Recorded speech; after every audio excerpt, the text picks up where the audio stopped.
Você sabe qual que é o caso mais maluco que eu atendi aqui no consultório? O caso mais maluco foi um menino, ele tinha, na época, 17 ou 18 anos, ele tinha uns 18 anos, e aí... Suplementos de diversas categorias e mais de 87 marcas é na Like a Bison.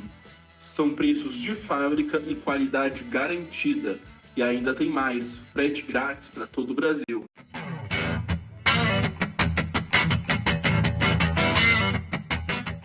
Pô, o teu plano pra... Você já tá conversando isso com ela há bastante tempo, cara? Na verdade, eu já fiz a minha parte. É? Então, agora... A cobra tem veneno. Eu tô há 5 meses me preparando já para competição. Então, eu já acabei o meu tratamento, já colhi os espermatozoides. Eles estão guardados esperando o óvulo. Então, agora falta Dona Bianca decidir. Aí, a hora que ela quiser... Pô, mas com todo respeito, Julião, o que aconteceu com o bom e velho Cruz? Não, na verdade... Ele só faz por esporte. A cobra sempre matou, mas ela matava por constrição, não por envenenamento. Entendi. A jiboia. É isso. Ela se tornou venenosa durante esse pequeno período e agora ela já voltou ao seu estado normal. E assim, mas agora falando sério. Sério? Eu sei que é mesmo. sério, eu sei que é sério. Mas assim, por que ela não era venenosa? Porque eu tava usando os produtos. E quando Os você usa produtos os deixam produtos... você estéril. Exatamente. Os produtos impedem com que você produza o hormônio, Espermatozoide. testosterona. E aí você não tem produção de espermatozoide. Ou seja, você se torna estéril. Estéril é diferente de impotente. Impotência não é o problema é esterilidade. Agora você tem um eixo que se chama eixo HPT. Dali sai 2 hormônios. Um hormônio chamado luteinizante, que se liga a uma célula chamada célula de Leydig e forma a testosterona. Só que dali também sai o hormônio folículo estimulante, que se liga a uma célula de Sertoli e forma espermatozoide. Quando você usa, qualquer pessoa, 100 miligramas que seja, de um hormônio esteroide, de testosterona, você bloqueia a produção desse eixo. Então você tem a produção de testosterona comprometida porque o seu organismo entende que você já tem testosterona o suficiente no corpo. Só que, em consequência disso, você também impede, ou pelo menos reduz, a produção do hormônio folículo estimulante que vai ali produzir o espermatozoide. E aí, quando um atleta profissional como o Júlio, de muitos anos, o Muzi teve que fazer um tratamento para ensinar o corpo dele novamente a produzir esses hormônios. E aí demorou alguns meses, entende?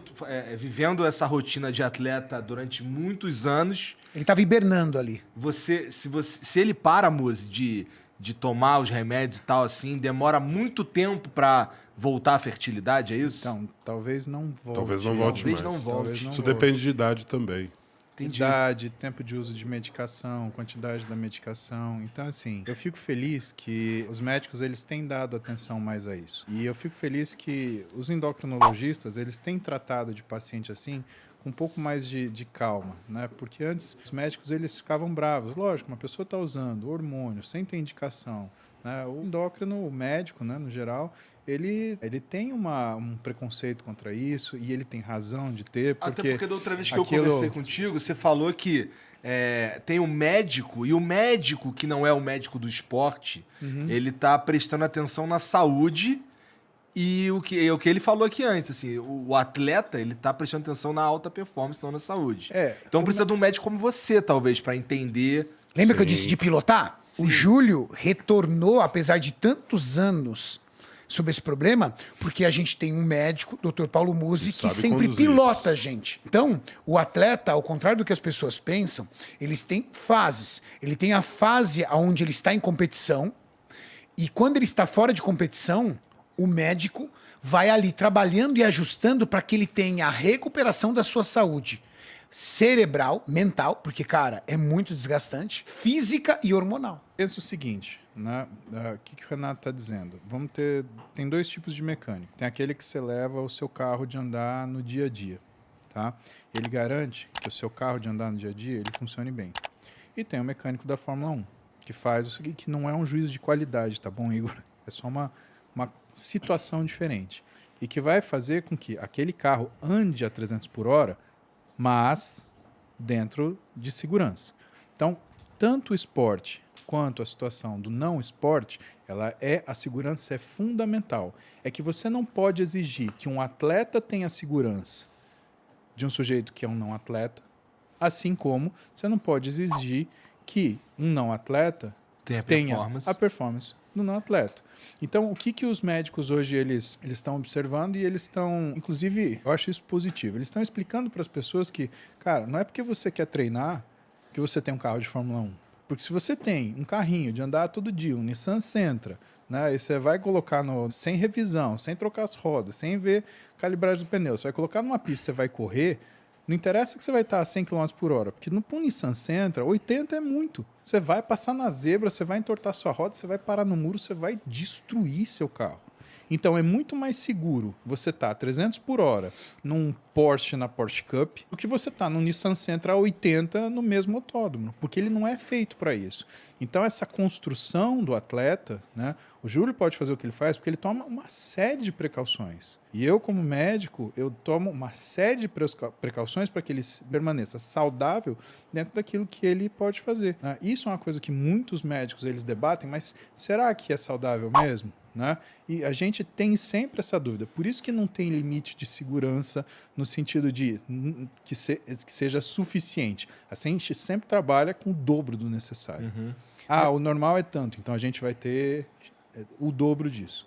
Né? Quer ver? Vamos uma pergunta. Ó. Dentro do seu consultório, nos vários anos que você atende como médico do esporte, em escala de percentual, pessoas que vieram com problemas sérios, desregulados, todo bagunçado por conta de hormônio. Em escala de percentual, atletas e não atletas. Não atletas, 90%. Você entendeu? Atletas, 50%. Não, e na escala de pessoas que vieram te procurar, quantos atletas... Então, de todos... E assim, os atletas, Renato, eles me procuram pouco porque eles me procuram quando dá problema. Né? Só quando... Aí é uma questão quebra, é uma questão de cultura. Então, o Júlio, o Eduardo Correia, Renato Guaraciaba, Juliana Malacarne, né? Todas as pessoas que são atletas, que têm uma visão diferente do esporte, que ela reconhece o quê? Que o importante não é você atingir o resultado a qualquer custo.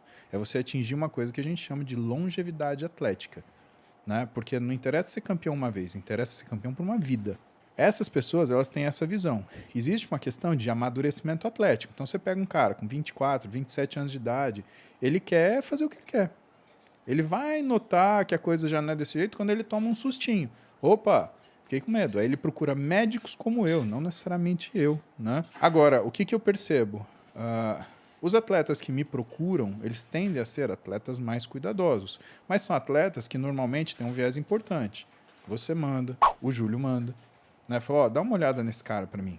Né? E destes, né, eles muitas vezes, 50%, 40% deles, trazem lesões. Mas não do que eles estão fazendo no momento, mas provavelmente do que eles já fizeram para chegar onde eles estão. E essa reversão, ela é complicada, mas é possível de ser feita. Agora, o que me preocupa de verdade? Da taxa dos pacientes que eu atendo, a cada 100 pacientes, 80, 90, eles vêm para resolver o que é o resultado péssimo que ele teve usando esteroide. Ou porque resolveu fazer do jeito que queria, ou porque foi mal orientado, ou porque foi uma técnica que não é uma coisa ainda precisa, né? Ou porque usou substância underground, substância, como fala, de mercado negro. Então, isso que me assusta. Por quê?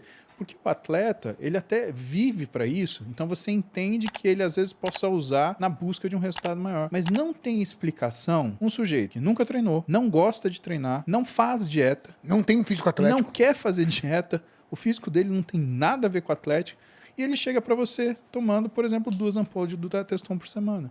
Bom, isso não faz nenhum sentido.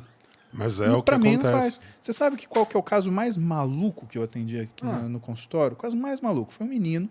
Ele tinha, na época, 17 ou 18 anos, ele tinha uns 18 anos, e aí ele falou pra mãe dele que ele queria ser gamer. E a mãe gastou uma bala, na época, cara, uns 10 mil reais, e tô falando uns 5, 6 anos atrás, porque eu ainda atendia no Brooklyn. Né? Gastou uma bala pra montar pra ele uma estação pra ele jogar videogame. E que hora que esses moleques jogam? De madrugada.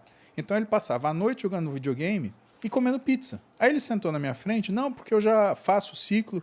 Eu falei, mas onde você arruma isso? Aí a mãe dele, eu que compro. Ué. A mãe comprava testosterona, ainda aplicava Masteron, Winstrol, só não comprava oxandrolona porque era oral, mas tudo que era injetável a mãe comprava. E ela trouxe um potinho de cada cor. Eu falei, a senhora compra isso? Não, eu compro, porque ele falou que ele tem um físico que lembra o Léo Stronda. Aí eu olhei pra cara dele, como é que é? Não, Você mas eu já... viu o Léo Stronda? Vai chegar nisso daí. Porque aí o que eu falei pra ele? Eu falei assim, meu, mas você faz... que dieta que você faz? Não, eu peço a pizza, mas eu como só o recheio. Olha a cabeça do moleque. Aí ele falou assim... E aí ela falou, não, porque ele lembra o Léo Stronda. Eu falei, minha senhora, você sabe quem é o Léo Stronda? Não. Eu falei, peraí. Eu peguei e coloquei o Léo Stronda. Botou a foto do aqui. Igor. Parece seu filho?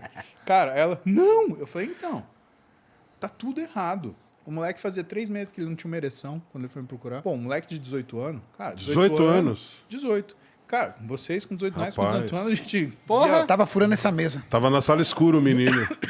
Não tem um vento nessa sala. A gente via propaganda da Valizer, você já corria pro banheiro. Nossa senhora, cara. Então, assim, o moleque... E ele mesmo não tinha notado. Cara, fazia 3... Pra ele não fazia diferença. 3 meses sem ter uma ereção. Eu falei, minha senhora, tá tudo errado. Não tava usando? Vamos cuidar. Aí, cara, muito devagar, fomos ajustando, mas... Deve dar assim, além da impotência, deve ter vários outros problemas que vêm associados aos remédios que você toma no foda-se.